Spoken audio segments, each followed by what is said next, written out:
Hey there, welcome to the Gyro Step. I'm Rohan Katti, and today we have a very special episode of the Gyro Step. But before I get into what this episode is, we do have some injury updates to report on. This is via Shams Charania of The Athletic. He says that Bucks star Giannis Antetokounmpo will return to the lineup in Game 4 versus Heat tonight, barring any setbacks. And this is incredible. This is incredible news. Giannis has obviously only played the first 10 minutes of the series in Game 1, missed Game 2, missed Game 3, and the Bucks now find themselves in a 2-1 hole against the Miami Heat, which we talk about on this episode. I was lucky to be joined by Giancarlo Navas of Miami Heat Beat, and we had a fantastic conversation about the X's and O's of this series so far, what Milwaukee adjusted in Game 3, what Miami adjusted in Game 3, fun defensive adjustments, fun hypotheticals, how we think Miami can attack Milwaukee going forward, how we think Milwaukee can attack Miami going forward, how Milwaukee can get back in the series. It's an amazing conversation, and I encourage all of you to check out Miami Heat Beat wherever you listen to your podcast. But without any further ado, let's get into my conversation with Giancarlo Navas.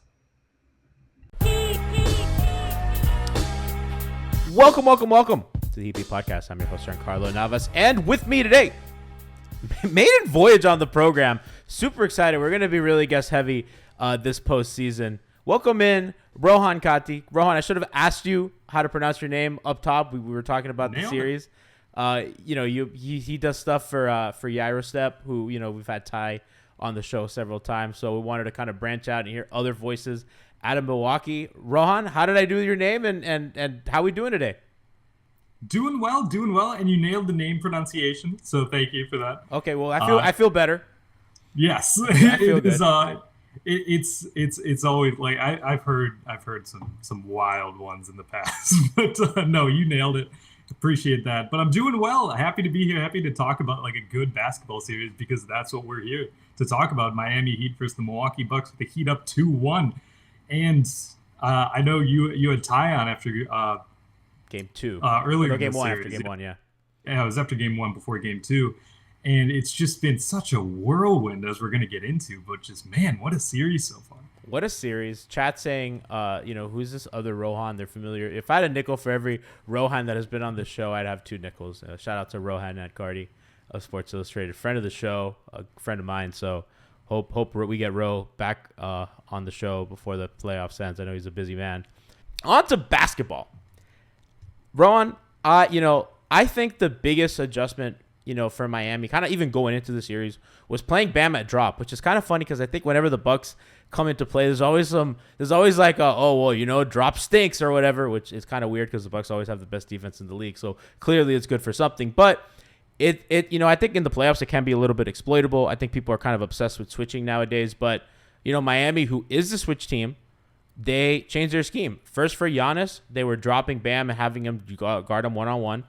And now against Holiday, even when Jimmy Butler is on Holiday, and typically Miami would love Bam on guards. That's like really the objective of their defense is, to get Bam as their point of attack defender and kind of prevent drives to the rim.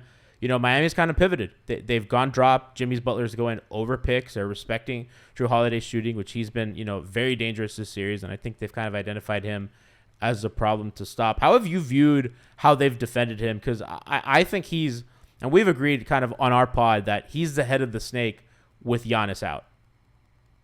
Yeah, I mean, a lot of the defense now has to tilt towards Jrue Holiday, so it didn't necessarily surprise me to see Miami make that adjustment to sort of like counteract what Jrue Holiday had been doing, because with Giannis out and Chris Middleton, who used to be the head of the snake, with next in the pecking order with Giannis out, he hasn't been that guy this season, dealing with a lot of injuries, still hasn't found his footing coming back. So it's honestly like it's weird to see, but it's not surprising to see Miami like adjusting to Jrue Holiday. But you hit the nail on the head. That drop defense against Jrue Holiday really sort of switched things up a little bit, because you don't have any sort of like mismatches that could be created via switching. You can leave like a all-world defender in Bam on Jrue. You can not let him bully guys, because that's what Jrue likes to do when he gets his switches. Is he likes to go and bully guys. And Jrue Holiday, strong as an ox, one of the best, strong guy. He's not going to bully Bam. That's not really going to happen. So once he gets down low, he can't really do that to Bam. So it's been it's been a it really worked well for Miami, and I think it's just showing the drop defense is still, it's, even though it might not be in vogue, it's still good. And as someone who's covered the Bucks for a while now, I'm always a proponent of the drop defense. But in this situation, it's really worked against Milwaukee.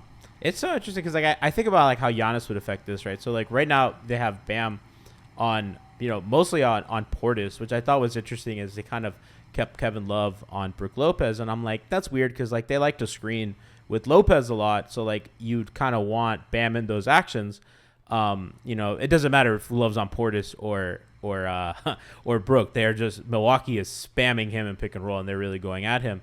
And I think probably Spo recognized that, and they've probably felt more comfortable helping off of Bobby than they do off of Lopez. I do think Lopez is I thought in game 2 he killed them off cuts more than anything. It was like kind of getting Lopez moving into his spots rather than posting him up, because I think you saw in game 3, when they did try to post him up a couple times, the fronts were there. Bam's coming off of Portis to come help on those fronts and kind of be behind in case he gets the catch. So kind of interesting. Obviously, with Giannis there, it complicates things, right? You kind of have to really account for him. And now there's a ton of a new added variant of like, okay, when you're screening, the roller is the most dangerous person. I think in these cases, it's not, right? It's Jrue. So I think that's the other element of it. But despite that, I think Miami's done a terrific job, considering, I don't know if you knew this, Rohan, their defense fell off a cliff after the All-Star break. It's been like bad, abysmal. Yeah, it's been like, that was something I was tracking as we were doing a little bit of preparation for the series before it started. It's just like, oh, is this defense gonna, like, are they gonna do the cliche flip the switch, because it was not great post All-Star break, and it's trending wrong. The switch has been flipped to say the least. But no, that defense, like you mentioned, first of all, I think inserting Kevin Love into the starting lineup was, I think it was a good call, because we saw early in game 2, we saw that the Bucks were just abusing their size. Yeah. They were just like, okay, whoever Max Strus is guarding, like Duncan Robinson is guarding, like if anyone's matched up on a big and you're not a big, you are getting put in the basket. Like, we are going to play the classic game of which guy is taller, and we have the taller guy. So that allowed Milwaukee to sort of build an early lead, and then their just shooting took off from there. But not allowing those obvious size mismatches, was it was a necessary move. But like you mentioned, bringing Kevin Love in, it kind of let Milwaukee sort of attack him, or try to attack him by bringing him in all the screening actions. But Miami's defense has really, really held up. And one thing I've noticed is it's hard. It's difficult for me to say this, because it's like, obviously Giannis fixes a lot, and he hasn't been playing. But one thing is on the defensive end for Milwaukee, like, and on the offensive end, when you're talking about Miami's defense, they can't bend to Giannis. Like, if you're Miami's defense, you have to load up against Giannis on the offensive end. You don't have to load up against anyone else really on the Milwaukee Bucks, and that's really been showing. If you're Miami, is like, you can throw your occasional doubles, you can flash help towards guys like Jrue Holiday, towards Chris Middleton, and you don't have to worry about it, because the other guys you're not worried about them killing you, and they haven't been killing you. So Miami's defense has really stood the test, and like, it's easy to say Giannis fixes a lot of this, because it's like, yeah, he's probably the best player in the world, but you don't have Giannis. So what are you supposed to do about it? And Miami is really, really taking advantage of it. I want to give a shout out to Spo, because a lot of fans, Rohan, here in Miami have been like, they've been really down on Spo this year. They've said this is a bad Spo year. And I think there's some validity to, like, wasn't his best, run at the year, but I think kind of you see in the playoffs the adjustments, right? It's like we were a switch team all year. That's out the window. They had a game plan for Giannis. I mean, and it was different than what they've normally done. They always kind of switched and loaded up, and they still, did the whole build the wall thing and all that stuff. But, as I've said before, they kind of kept Bam in single coverage, all that stuff. Giannis goes out. They try a defense in game 2, and it did not work. And then they totally revamped it again. And we've seen Miami throw 3 different coverages at Milwaukee. And credit to Bud, by the way, for, shredding whatever they did apart in game 2. And we're going to talk about some of kind of the micro adjustments in game 3. But I just wanted to give that shout to Spo because I think fans have been kind of hard on him. And I just think that and to Bam as well, like playing a different coverage than you've played the last 3 years is not easy to do. And to do it in reality, game 3 was so high leverage for Miami, more so to Miami than Milwaukee, because Milwaukee kind of wins this game, whatever, you're tied 2-2 going home, you're still going to have home court. For Miami, it's like, if you don't win this game, like you're probably not winning the series, So I thought it was kind of huge for both of them. I just want to give them a small shout because I think fans have been kind of tough on them. It's well deserved. I mean, that's one thing we thought of at the Gyro Step coming in. It's like, if there's one coach you don't really want to face in the playoffs, it's Erik Spoelstra. Because even though, like you mentioned, Heat fans have been kind of down on him, had a little bit of a down regular season. I'll take you at your word on that. He always rises to the occasion. He makes sure he rises to the occasion, and that's why he's like, he's on the upper echelon of NBA coaches in NBA history. It's like he is that dude, and he has been that dude in the postseason. And he's just one of the smartest basketball minds out there. So he's really showing what he can do, because even though Giannis is hurt and like there's a plethora of injuries on both sides now, it's just like, yeah, I can put my guys in a really good position to win no matter what our roster construction looks like. And that's what Erik Spoelstra does. Let's talk a little bit about Kevin Love and kind of how he's going to survive in this series, because if we're looking ahead to game 4 and if I'm Milwaukee, you're kind of thinking, okay, like what are the soft spots of Miami that we can attack? And I think they for sure identified Love, and they put him in pick and roll a ton.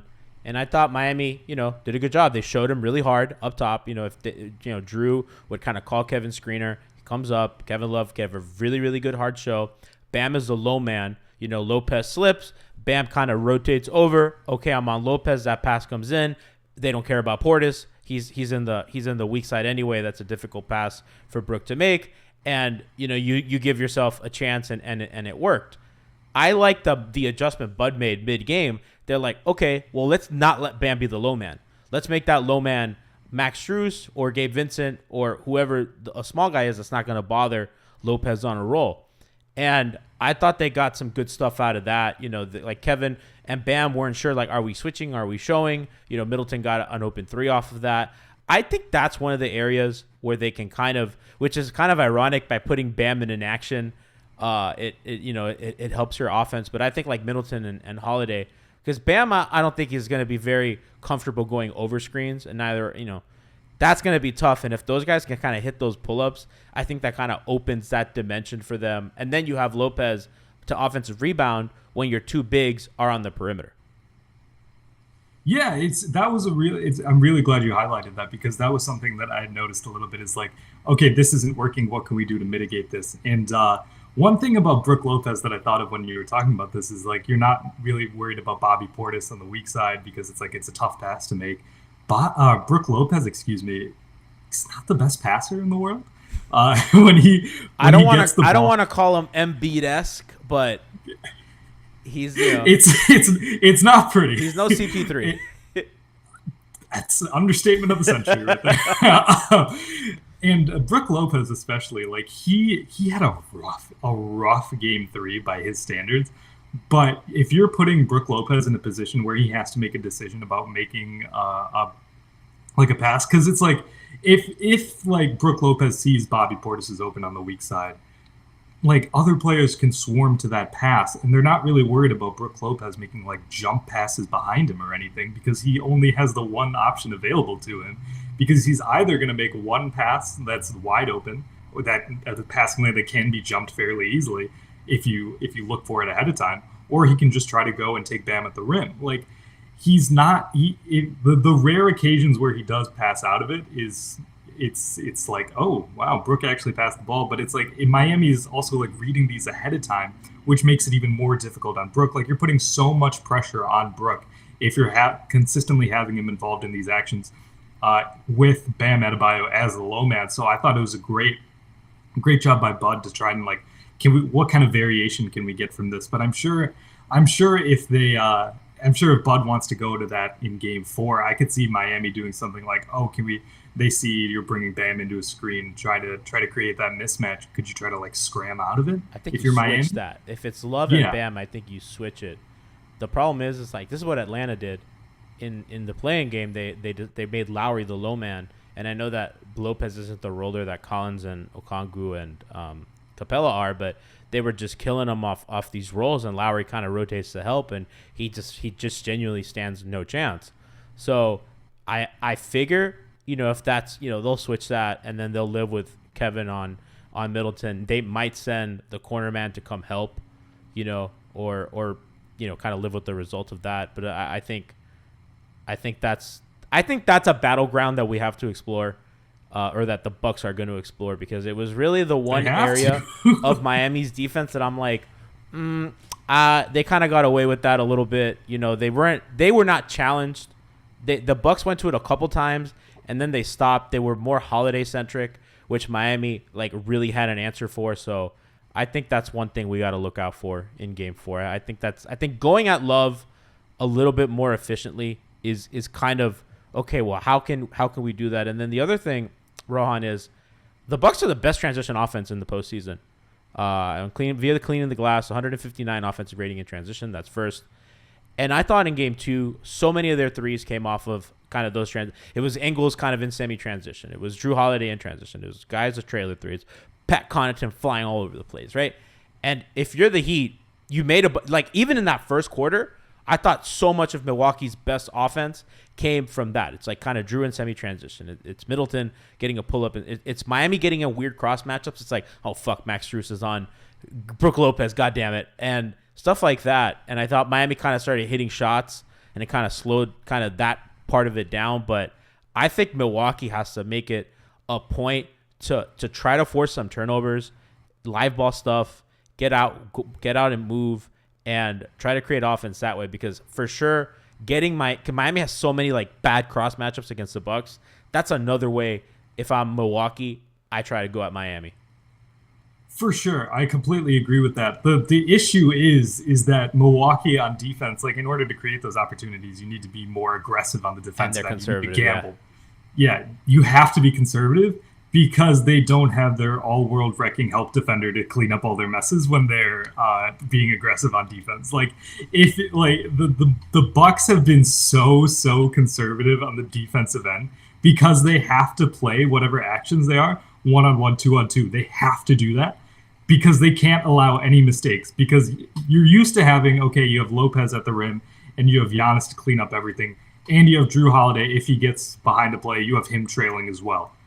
Giannis isn't there. Giannis is not there to help clean up your messes. And what makes this Milwaukee defense so intimidating is that you have Jrue at the point of attack, you have Brook at the rim, and you have Giannis to clean up your messes, like I mentioned earlier. One of those aspects is gone, and you need all three of them to work in tandem for them to actually to make that system actually work.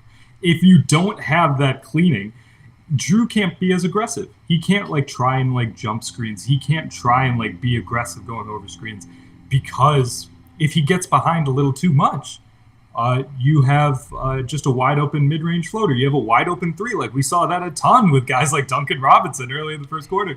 If you just run a basic empty corner with Brook and Duncan and Bam, so you have Brook in a deep drop, it's just a wide open three for Duncan Robinson or whoever whatever shooter it is, because you don't have any help defense. And again, I don't want to be that guy who's just saying, oh yeah, if Giannis comes in here, he fixes things. Giannis makes this team run, and one of the things he does is allow them to be aggressive on defense, which allows you to create those turnovers and play in transition. It's not just that Giannis is a great transition player. That's what makes the Bucks transition offense incredible. It's because he allows them to play aggressive on the defensive end, creating those opportunities. Yeah, I mean, and so I know that Milwaukee's defense has been good with Giannis off, right? I think that their defensive rating is about the same when he's on or when he's off. But I think kind of what you're talking about is that the ability to be more aggressive in a high leverage situation. I think as a helper, I think you've seen the Heat have very successfully manipulated the help, where it's Jay Crowder, who has been playing pretty bad. It's small guys. It's Pat Connaughton. It's Bobby Portis, who Jimmy Butler doesn't give a shit about if he comes to help. And I think that's kind of, I mean, Jimmy Butler shooting 71% against Brook Lopez in this series. So you couple that with there is no help that scares him. Like, they're getting to the rim and he's attacking, because he's been bad in mid-range, actually. He's been lower than his season average from mid-range shots, although he's hit like every three he's taken, which is like peak Jimmy Butler in the playoffs. Like, haha, this makes no sense. Good luck with this. But the fact that, like, he's killing like he's shredding Lopez. He's getting whatever he wants. And it's not even off the dribble a lot of times. It's like they'll run like off-ball shit and they'll get him like at the nail and he'll catch the ball at the nail and he's just one-on-one with Lopez and he just goes at him. He's either getting free throws, he's getting to the basket, and he's challenging him. Giannis not being there kind of takes that element away, which is, I'm curious, like, if he does play in game 3 or 4, like, how does that look if he's limited or whatever? But credit to Miami. You know, Milwaukee's Brook Lopez is a runner-up defensive player of the year, and they have not been scared of him at all, except for Bam. That's a different conversation. But Jimmy and Co have gone at him, and man, bro, like, I don't. The fact that they're shooting 71 or Jimmy's shooting 71% against Lopez is like kind of wild to me. It's crazy. Like, it's a lot of guys get intimidated when they're trying to finish over Lopez at the rim. But Jimmy Butler has no fear of that at all, and that's one thing.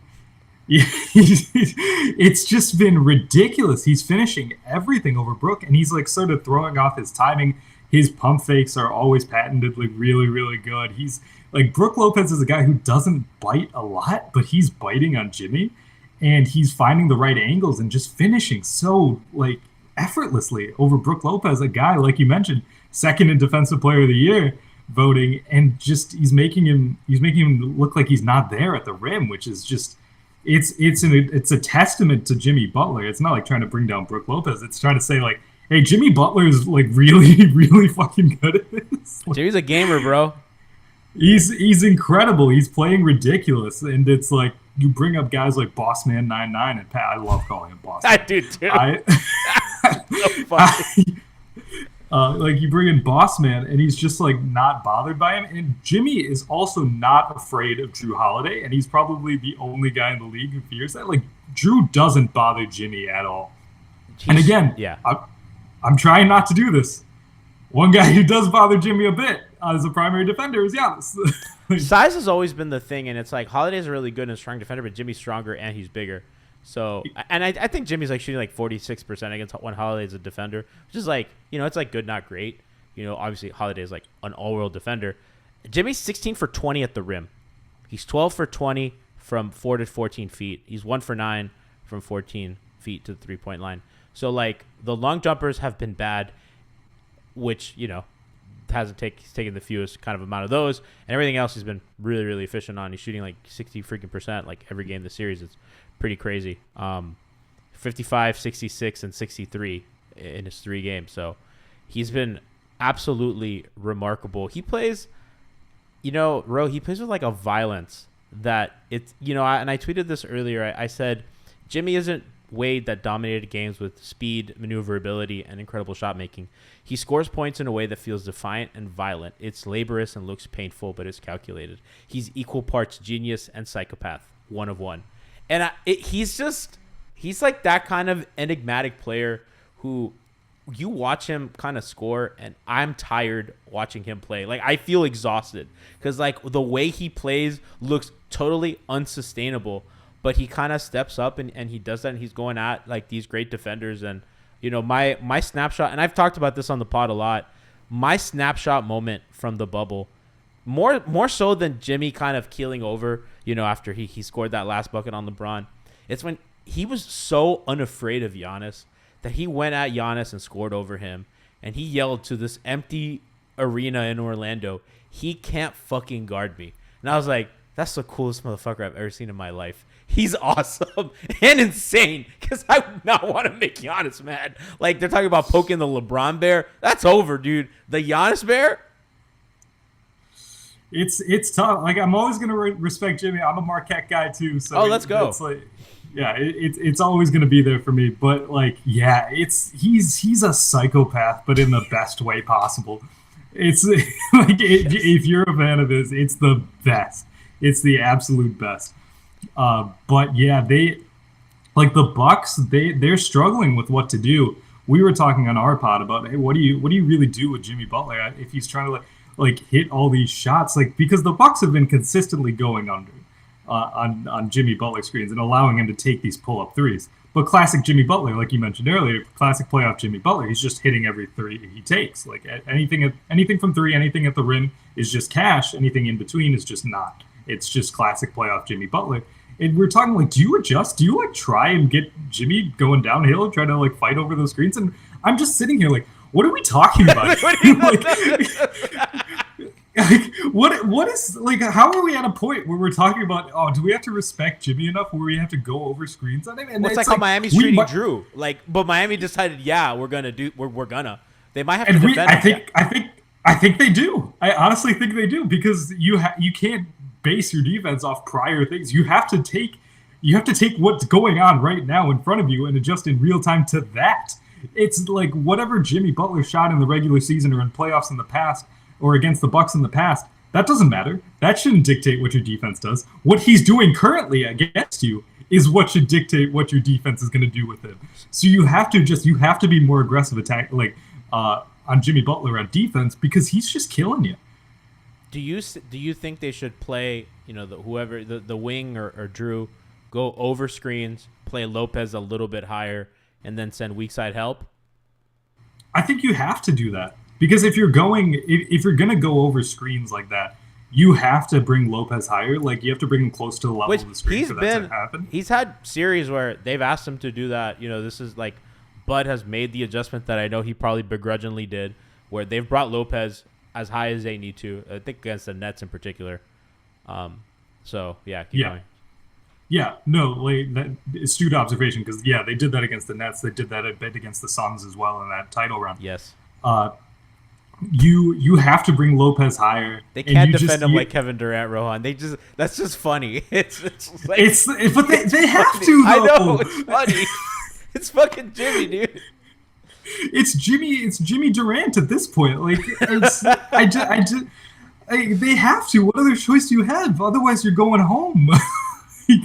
You have to bring Lopez higher. You have to be more aggressive with him, because otherwise your other option is like putting Bobby Portis in more over Lopez, and Jimmy has just been shredding Bobby.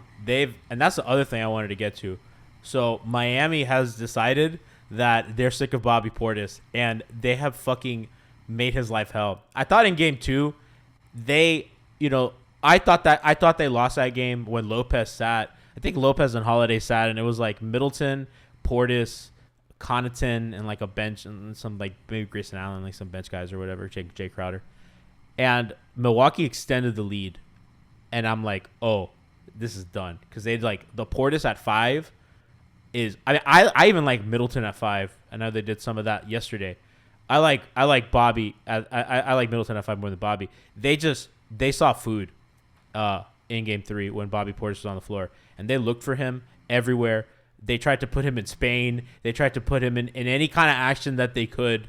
If Milwaukee tried to hide him, which is, I was kind of laughing at the idea, like, why did Eric Spoelstra run Spain for Gabe Vincent 5 times? Which is just like a fucking I was like, didn't run it for Kyle Lowry once. Didn't run it for Jimmy Butler once.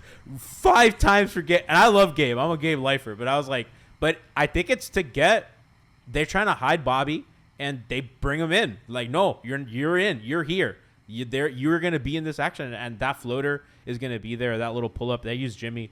The play that Jimmy got hurt in, he was the low man. He was the low screener on the Spain, and that's where he got hurt. Kind of, he slipped that screen and had that kind of body contact and fell. But that's the area, if I'm Miami, that I'm like, they cannot. If I'm the Heat, one of the biggest places you miss Giannis is, well, now we got to play a lot of Portis at the 5. Now there's a lot of like no Portis and no Lopez and no Giannis on the floor, and it's just Bobby and guys, and Crowder's been a mess. And if I'm Miami, I'm like, you can't play that. And I think, Rohan, back to when LeBron was here, they played the Indiana Pacers, and the big thing was the Heat made sure that the Pacers could not survive with DJ Augustine on the floor, which made George Hill have to play like 40 fucking 5 minutes a game, because every time Augustine came in, it was like piranha. It's like, okay, guys, go at him. Like LeBron switch onto him. Like you make it so that guy is not playable. And I think that obviously to a lesser extent, LeBron and Dwayne and Bosh aren't here, right? But you have to try to make it so that they regret playing Bobby. Also by ignoring him on offense, which shrinks the floor, and you kind of take away those passes to get him the ball. And then also to kind of go at him on defense. And I think that's worked for Miami a ton. And I don't know the answer for Milwaukee. Like if you're the Bucks, like you got to play him. So yeah, it's tough especially because he's been like such an offensive spark plug. Bobby Portis says also on DJ Augustine, the Bucks also learned that lesson the hard way. About DJ Augustine. Everybody learns the DJ Augustine lesson eventually. he always manages to get you. Yeah, they just have no other option. Their only other big options are like, do you want to play Myers Leonard? Oh, please, dude. I've seen that movie. We call him redacted around here. Oh, okay. Yeah, we call him redacted. That's fair. That's fair. We redacted. When redacted gets minutes, that's another. I mean, he was. Yeah, we might have to steal that. But yeah, no, keep going. But it's been like there's just no other big options. Like again, like with Giannis out, you can't do Giannis at the 5 lineups, and they ran, like you mentioned, those Chris at the 5 lineups. Like it was kind of like a hybrid Chris or Pat at the 5, depending on the possession. And it was like, oh, we haven't seen this before, but I guess we kind of have to do it. Blood's in the bag, baby. To his credit, again, that lineup was actually working fairly well because Chris, even though he refuses to play like it, is like 6'8" and like has some size. He's like one of their biggest guys now. Like it's like him, Bobby, and I mean I guess Crowder, but he's like their best big boss man. Boss man 9'9". Has he made a 3 this series? He's gonna make like 7. I'm talking too much shit. No, I think it'll vary series to series. So if the Bucks actually do end up winning the series, which I have no idea at this point, he's going to shoot 200% from 3 in the next round. The Knicks are so and that's fucked. Just how he averages out to like 37%. It's incredible. Well, that happened in the bubble because he lit the Bucks up. Could not hit a shot against the Celtics for his fucking. Yeah, and he did that the next year. He was terrible against the. He was good against the Lakers, wasn't he? And then he was bad in every other series or something. Yeah, and even last year he was like really, really good against the Pelicans, and then he was bad against the Pelicans and then really good against the Mavs. Even though he was like the only good Sun against the Dallas Mavericks. I forgot about that series. Yeah, it's just one day in the middle of the offseason, I just watched Dallas Suns Game 7 just to like feel something about basketball. But we're getting a little off topic here. But feel someone for who? Like funny? Because that was funny. Yeah. It was funny, yeah. It was one of the funniest Game 7s I've ever watched. It was like I wanted to be entertained, so I just threw that. I couldn't believe it. It was bad, dude. I was like, am I watching this? It's so good. It's so good. But yeah, like the Bucks' lack of size is really gonna, like, especially if you can't play Portis. Like the Bucks have been in this position before. Like we talked about earlier, that Brooklyn series 2 years ago. Bobby Portis was excised from the lineup. There was only one rotation player available. There was only like one guy off the bench who played the last 2 games, and that's Pat Connaughton. Because Bobby Portis was just he wasn't viable. And honestly, the more the comparisons you bring up, the more vibes I'm getting like that these 2 series are kind of parallel, because they honestly are. You have that one guy who's just killing you in Jimmy Butler and Kevin Durant. And then you just have like these aggressive defensive schemes. You have all of these like games within the games that are going on, and it's just like, okay, which one of us is gonna like outmuscle the other? Because it's just gonna turn into like a mosh pit at the end, and that's what this series is probably gonna turn into. It's just like who wants it more at the deepest part of the trenches? Because that's the way these 2 teams like to play. Like they both like to play very physical styles, very smart styles. And at the end of the day, it's just going to be a dogfight. It's going to be like who has the weakest links. Because, like I said, we talked about Miami's in love. We talked about Portis, right? And obviously, like, Tyler's not playing anymore, who is, like, obviously, like, a target on defense. Duncan's the other guy, and I want to talk about him now. We're real quick on kind of Chris at the 5. I think it's pretty viable on non-Bam minutes because, like, are you really scared of, like, Love? And I think the other thing with Love is that he's pulling that, whether it's Lopez or Portis out of the paint. I mean, not that they care about Lopez helping, but really pulling Lopez out of the paint. So, or Lopez stays in the paint and he's wide open. If you kind of time it so that, okay, Lopez is on the floor, you're just playing Chris at the 5. Like, are you really scared of like Kevin Love like killing you? Like, not really, so I think that might be like a viable option for when, Lopez has to sit, but I think it's going to be a high series minute for Lopez. But going to Duncan, happy birthday, Mr. Duncan Robinson. He's back, baby. He's back. We've missed him. Rohan, we've been hammering on this show. If you're going to play Duncan Robinson, can you please play him with Bam? Because they like playing with everybody that's not Bam. And Bam's his buddy. Bam's his little two-man game buddy.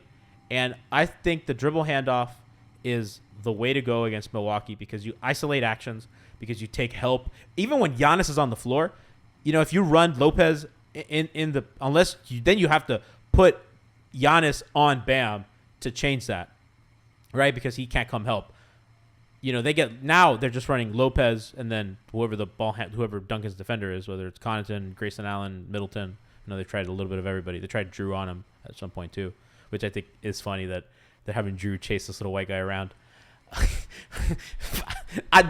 You're laughing, but at one point I was like, "Is this happening?" Like Jimmy Butler's they're just Jimmy's on the floor. You know that, right? They're like, stop that man at all costs.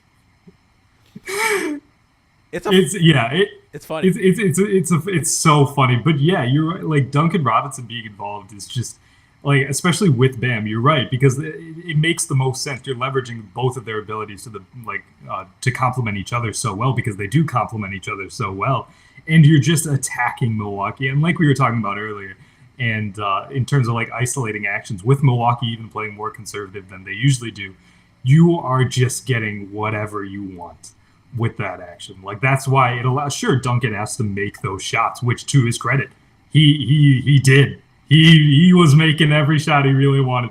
That pull-up 3 in transition, I was like, yeah, this game's over. I think it was like the second quarter, but I was like, yeah, this is over. Like, there's no shot that if Duncan Robinson is hitting like this, it's just it's not your night. So my thing with that is, I think obviously like they're gonna go to that, right? Like Miami is like, okay, well, if he's gonna hit shots, then this is like clearly like a very viable option for us.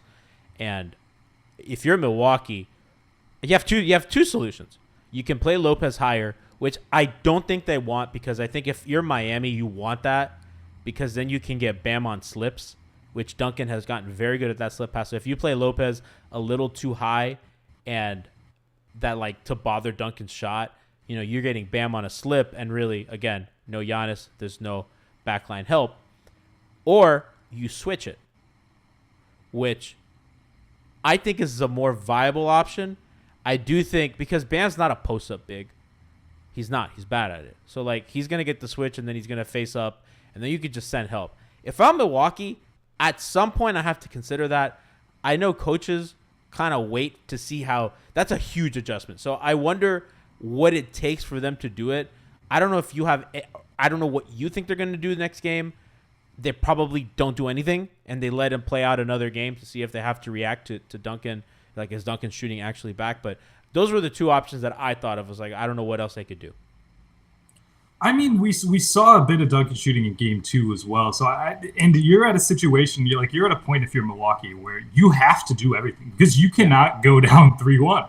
Like this is a must-win game if you're the Milwaukee Bucks. So you have to treat it like it's win or go home, because even though there's a lot of other factors and it's not over, it's essentially over if you lose this game. So I think they're going to go and be as aggressive as possible. Like at minimum, I think they're going to bring Lopez at the level of screens, and you have to consider, like, you have to be ready to switch those actions. Like if anything, it'll start to take time off the shot clock, so you don't allow Miami to take possession after possession, because once you switch it, you have to sort of reset, assess the mismatches that you have, and sort of work from there, and that takes time. And if you get to that late in the shot clock or middle of the shot clock, by the time you get set up, you have to take the first shot that you can get. So that's maybe one thing that Milwaukee has to consider You could put Portis on Bam too, I think, and then you could switch that more comfortably and still have Lopez as a helper. That's the next thing I was going to bring up. You hit that. Is that the Bucks have been most comfortable in like switch everything lineups with Bobby at the 5 rather than Brook, because even though Brook is the more like traditional stalwart defender, Bobby is the more mobile one. Yeah. And putting Bobby in a drop is just not leveraging his abilities to the best. Like, because he's just like you have to recognize like he's the quicker big. What can you do to leverage that to make him better on defense? And if you want to do a switch everything scheme, you have to have Bobby Portis in there instead of Brook Lopez. They switched him onto Jimmy a couple times, and that didn't work out for them. I do think they can get away with it on Duncan, although Duncan took Jrue off the dribble the other day in the most what the fuck moment of my life. Did you see that? He just went right to the rim. Yeah. Dog, it wasn't just that. It was Duncan's song. He's like, oh, I got Jrue. He pulled the ball out. Like it's CP3 getting Zubac on a switch. He like pulled the ball. He's like, oh, like this? And then didn't even really beat him. He just kind of like muscled him, which was the other crazy part, and finished. And I was like, what parallel universe did we come on? I was like, yeah, that's actually like, it's like solid defense. Like Jrue did his best, but Duncan's like, nah, I'm finishing over you. Dog, it was like Kawhi. He was Kawhi. That's like a Kawhi finish, dude. Classic, I don't beat my man, I don't care. Like, Boardman gets paid. Ridiculous. Dude, it was happy birthday, Duncan Robinson. Let's hope it was a birthday thing if you're Milwaukee. That shit was funny. Sorry for the aside. I just wanted to bring that up because it was truly like, is this happening? It was wild. Yes. But I think it was entirely emblematic of like his entire actually no, I think that's a little disrespectful to say that because he did have a very, very good performance. No, I think it's fair to say that. He's sucked all year, man. He's been man, let me tell you, we've been begging for him to look playable.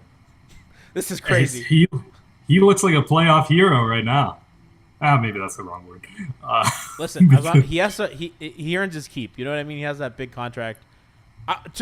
Real talk though, I'm just happy that he's had a lot of heat on him, and I think he's gotten kind of unfair vile from the fans because he is really like he and Kyle are like the big bloated contracts that aren't like producing. I think Kyle's been fine. I'm Kyle Lowry life, right? That's my guy, but.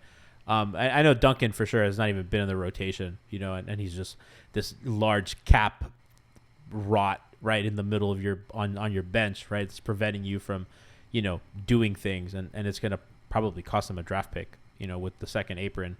We're going to have a show, by the way, hopefully next week or this week. I don't know. I mean, Brian Goins is really dying to do a cap show for you guys, so be on the lookout for our capologist to explain what the fuck's going on. But with this whole second apron thing, and everything. But yeah, Duncan's just been the ire of everyone's hate, and I'm just glad that he got one.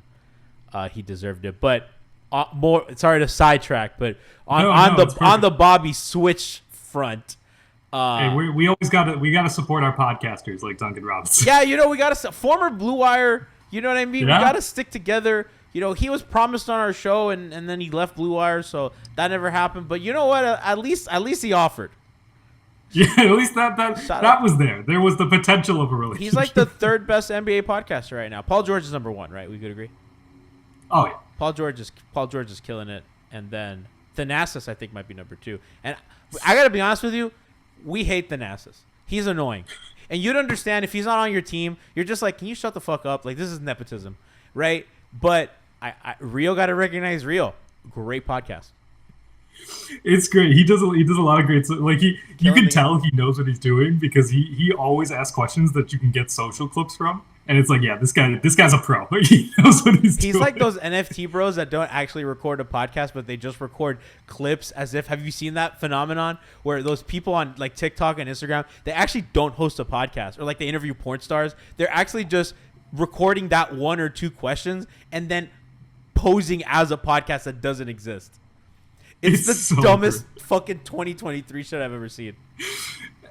It reminds me of that trend of people trying to take pictures in fake private planes. Yes. Yeah, it's so Wasn't funny. Wasn't there an NBA player that did that?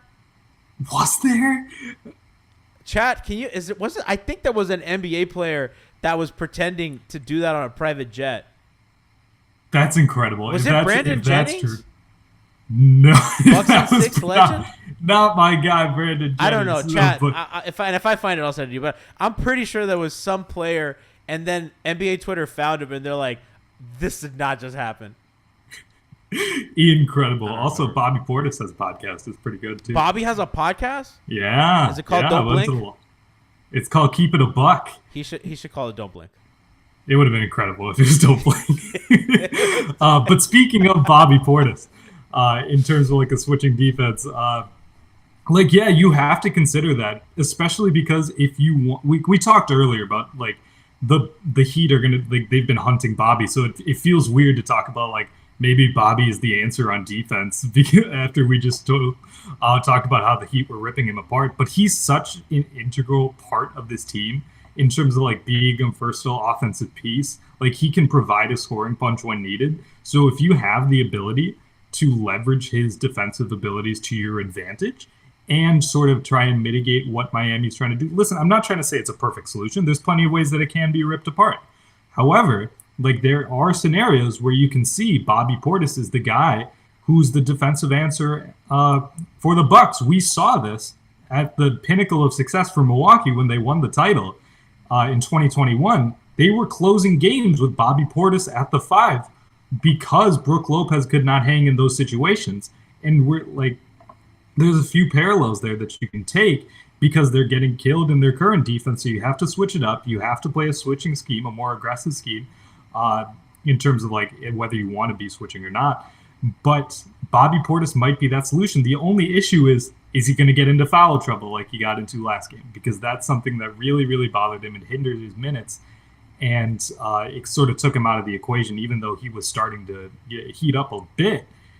He just can't get into foul trouble. He can't make dumb mistakes. And that's something that Bobby is kind of prone to doing on defense, is just making like mental lapse errors. Kyle took advantage of that, and it was so because Kyle had enough of Bobby. I mean, game 2, Bobby was getting kind of trying to get under dude's skins, and I think Kyle got enough of that and just turned the grift on to 100.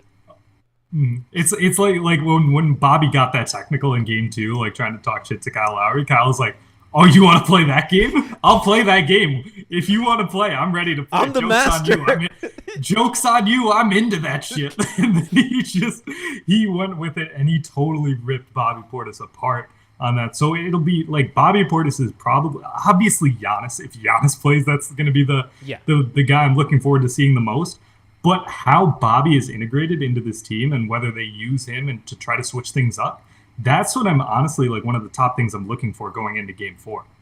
Absolutely. Rohan, I want to ask you, so we'll close stuff out. I think we've had a great kind of perspective on kind of what we saw and what's to come. If you're Milwaukee, and we're assuming that Giannis doesn't play, because we talked about kind of the impact that Giannis has if he does. Let's assume that he's not going to play, at least for game 4. If you're Milwaukee, what are a couple win conditions that you're like, okay, the Bucks are gonna win if, and like stuff that they can control, not like, oh, Miami gets like cold from 3 or something. Yeah. Like, like what could they do that that is within their control that you're like, if they do this, they are likely going to win. Ball security, 100%. That is one thing that really stuck out to me, is that Miami was taking advantage of the Bucks' lack of really ball handling. And the primary instigator of that was Chris Middleton. Yeah. He had such a loose handle in this game, and he's been struggling with that ever since he's come back from injury. And like, because even though, like we talked about, he's a big guy, we're talking about Chris at center lineups, like he's had like a really, really good handle. He's been a primary ball handler for Milwaukee. He closes as their ball handler a lot of times. Yeah. Mm-hmm. And it just hasn't been there. And Miami is swarming and like forcing a lot of turnovers, forcing a lot of steals, like getting in passing lanes. Like they have to keep they can't turn it over as much as they did. That's one thing that really stuck out to me, because that created a lot of opportunities for Miami to get easy points and then get into the bonus, because Milwaukee would have to like foul, getting back on defense and stuff like that. They were being put in positions where they can't really succeed. And it's all because they kept turning the damn ball over. Like you have to be more secure with the ball. That is number one, especially a coach like Bud who just preaches fundamentals. You cannot give the other team free possessions. And that's what Milwaukee was doing. Like, credit Miami also. They were doing a great job of taking advantage of that. But that is somewhat in your control. You can be tighter. You can make better decisions with the ball. You cannot be so loose with your handle. because the Bucks were just they were letting Miami's swarming defense get to them. So turnovers is one thing. Also, just like being able to pick your spots and move the ball better. Like, again, that's easier said than done because Miami and their defense is being so aggressive. Like, there's a few possessions. I think actually you had tweeted out a clip of this where Bam is just roaming off of Bobby Portis so far that he gets Pat is trying to pass to Brook in the corner to post up, and then Bam comes from the weak side, sort of takes the ball, creates like a little scrum, and then eventually gets the steal. And Bobby, by the way, has relocated to the top of the arc or the right wing, and he's wide open. Like there are going to be opportunities to find wide open guys, or just not even wide open, but like semi-open guys, because Miami is being a little more aggressive on the defensive end, trying to hound these ball handlers. You have to be able to recognize the gaps, recognize the space, and move into spaces where you can get passes off, because that's one thing that the Bucks have really kind of struggled with is they've gotten tunnel vision.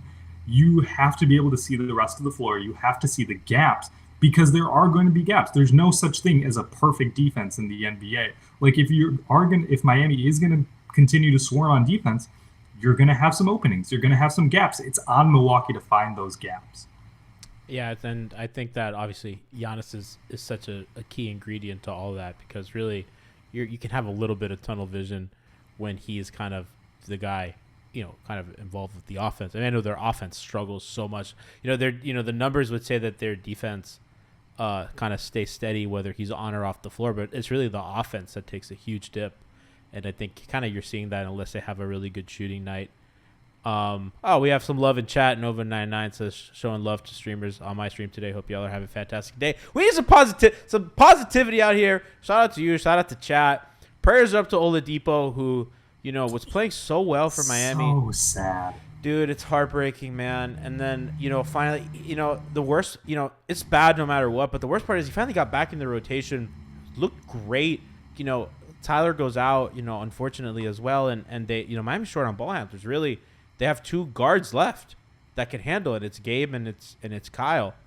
So, Depot was that third guard. Now they're going to have to play a lot of Highsmith, which we haven't even talked about yet, or today rather. But, Highsmith is going to be kind of a part of this rotation now. How that looks like, I don't know. That's going to obviously kind of limit. I mean, Oladipo is kind of moving the ball, kind of going downhill, kind of kept things going. Highsmith is a stationary player. He's a good defender. He'll help them, can hit a corner three or two. But I imagine Milwaukee is going to very comfortably ignore him. So that's going to be something to look out for. And I clamored for Highsmith minutes, but Oladipo kind of changed my mind off of that. Kyle and Gabe are going to have to play a lot of minutes, but heartbroken to see that. It's so sad. It's so sad. Like you mentioned, like you had a fantastic game. He was finding his spots. He was killing the Bucks. Like he was aggressive on defense and just like quick. It's just so bouncy, so quick. He felt like he was actually getting back to where he was, like sort of pre-injury. He was flying. And it was like he finally looked comfortable being Victor Oladipo again, and then just for that to be ripped away from him it is heartbreaking. Absolutely heartbreaking. Like I wanted to cry when I saw it. Oh, dude, we were, and everybody in that arena was dead quiet, and like everybody reckoned. And I don't know if you watched the local Bucks broadcast or the ESPN broadcast, but the ESPN broadcast, it kind of, had when he fell, like, they kind of had a camera positioned on him, and, Duncan comes over and you can't see what Oladipo says. And Duncan looks like whatever Oladipo told him, he like deflated. Lowry comes over and he goes, "What did you say?" Because you read the mouth, and then Oladipo says you can't see Oladipo's mouth, and Kyle just goes, "Fuck," and he's like looks really upset and walks away. So that to me, I mean, we saw the result today. Gonna miss time. Hopefully he can come back stronger. Hope that he can still stay down here and rehab with Miami. Although I don't know. I mean, I imagine at this point he opts into his option this summer, and hopefully he can rehab here in Miami with the doctors that have been kind of helping his process. So prayers to Oladipo and his family. He's Ethan Skolnick, who's on and Brady Hawk, who was on our post game last night, said that he was in pretty good spirits in the locker room on crutches. So at least he's having a positive mindset and hope that he can get well. But Rohan, thank you. Go ahead. Looking at the bench, it was just like you could see, like, I forget who it was, just put their head in the towel, like Jimmy just immediately. It was just so sad. Udonis and Jimmy yeah, just like prayers up, just hoping for the best for him, because it's so sad. dude, it was absolutely deflating. Not to end on that note, but Rohan, thank you so much for coming on. And I've implored you guys when Ty came on, check out is it you guys call it Euro Step? I call it Gyro Step. Yeah, Euro Step. Okay, cool. It's big. Like the move. Yeah. It's a play. I just wanted to make sure I was pronouncing it. Yeah. Check out Euro Step because they do good stuff. And like I said, in a series like this, you guys get our perspective, and we've been in the heat trenches all year. Check them out if you want. There's going to be a lot of stuff that we don't know. Obviously, like people that cover the Bucks are going to know the Bucks really well, and if I think it's good to kind of get that perspective. So make sure to check them out on the Blue Wire family. We know that Rohan and Ty's been on a bunch, and I know you guys showed a lot of positivity to Ty in the YouTube comments and on Twitter. So make sure to check out their show. Ron, do you have anything else coming up that you want to plug, or what's going on over there in Rohan land? No, you can just check out all of our links at gspn.info. That you can find everything there. But yeah, I appreciate the time. I appreciate the plug. It's just been an absolute pleasure talking about this fun series. Fun series that do you guys. So I think the Heat, at least I feels like the Heat take the Bucks very seriously, and they consider them rivals. I don't know how Bucks fans or the Bucks feel about it. Yep. Okay. It makes me feel good that it's a series. It's the one I did not think it was mutual. I thought it was one way as well, but just like it was like Bucks fans taking the Heat too seriously. But when that came out, what was it that Tyler Hero said that no one can wear Giannis shoes? Like they banned them. Yeah. And I was just like, oh, this is mutual. Like, and I think it's a respect thing because like I don't think the Heat respect the Sixers at all. I think that's a rivalry, but I think that there's like negative respect. Well, like, just even the way the Sixers team build is just totally against the way Miami has done it. And I think Miami has a respect for Boston because of all the battles they've had really the last 15 years, right? I mean, pretty much the modern NBA, I think Miami's biggest rival has been the Boston Celtics. But I think that this Heat group for sure has like it was really that series that kind of made people take note of this team as well, right? That series in the bubble. And then obviously like Milwaukee comes back and really fucking embarrasses Miami. And I forgot who wrote it. It was a great column about like Milwaukee really exercising kind of maybe their biggest demon because even the Raptor series didn't feel like that one. I'm sure that Raptor fan, like the Raptors, I'm sorry, the Bucks probably felt very embarrassed losing a second round series against a 5 seed. But it's fun. These are two rival teams. A ton of respect for what they have over there, and you guys do great work. So make sure to check them out. Remember, guys, Hangover Time after every single game this postseason. It's Hangover Time's final year, so don't want to miss our special post-game series. Alf, Brass, me, Siobhan, Tiff, the crew, everybody. Make sure to check that out after every game. We have pregame before every game, 30 minutes before. Game day tomorrow. Not a lot of rest, so hopefully Jimmy's ass isn't broken, and hopefully some guys can start getting back in lineups and stuff, but we'll see you there. I think it's 7:30 tip. Is it 7 or 7:30? Yes. Yeah. 7:30. 7:30 tip. Be on time. Rohan, I'm telling you, man, we live in a culture of nobody comes on time. I've never been to an event on time in my life. It's just the culture in Miami. This is Miami time. Like, I haven't been to weddings on time. Nobody's on time to anything. A dinner reservation, I don't know how it works in other places. They give you a 30-minute grace period here for a dinner reservation. 30 minutes? Yes, because nobody's on time, and everybody knows it. Oh, I thought it like usually it's like 15. That's 30. That's crazy. I didn't know people that. don't get it. We don't show up on time to anything. Court hearings, weddings, birthdays, doctor's appointments, DMV appointments, court mandate order, nothing. It's crazy. Arrest warrants, like nothing. We're not on time for anything. God forbid there's a flood, and I don't know if you know, but we had massive flooding during the play, and so thankfully, I have a friend who lives down there. Yeah. A lot of it seems to be resolved, although we had a fucking gas crisis, and there was no gas in South Florida for like a week, so thankfully that looks to be done. But guys, get to the arena on time, all that good stuff. We love you guys, and we'll see you tomorrow for pre-gaming and then hangover time.